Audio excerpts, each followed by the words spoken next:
আসসালামু আলাইকুম গাইজ, আশা করি সবাই ভালো আছেন। Welcome my YouTube channel. তো আজকে গেছিলাম শহীদ মিনার। এখন বাজে রাত 3টা, আর সকালবেলা ফুল দেওয়া হয়েছিল। তো এরপরে কি অবস্থা আপনারাই দেখতে পারতেছেন।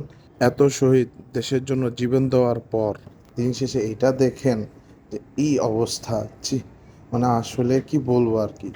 যেখানে তাদেরকে সম্মান দেওয়া উচিত সেখানে তারা কি করছে। মানে সকালবেলা এত সম্মান, এত ফুল, আর বিকাল হলে, সন্ধ্যা হলে এই অবস্থা। মানুষ জুতা নিয়ে উঠতেছে, মানুষ মানে কি করতেছে, জায়গা কত ময়লা, মানে আসলে বলার বাইরে। আর কি সুন্দর সুন্দর জিনিস পাওয়া যায়। তো অনেক মানুষই আছে রাতের বেলা, মানে আসলে শহীদ মিনার দেখার জন্য।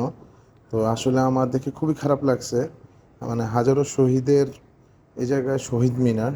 তো সেই জায়গায় আসলে খুবই খারাপ ব্যাপারটা। তো মানুষ জুতা নিয়ে উঠতেছে, যেভাবে মানুষ মানে পরিস্থিতি ছিল বলার মতন না। তো আসলে এটা ঠিক না। এটা হচ্ছে সম্মানীয় জায়গা, আর আমরা বাঙালিরা এটা আসলে সম্মান দিতে পারলাম না। এটা খুবই দুঃখজনক, দেখে খুবই খারাপ লাগলো। তবে গাইজ, ভালো থাকবেন।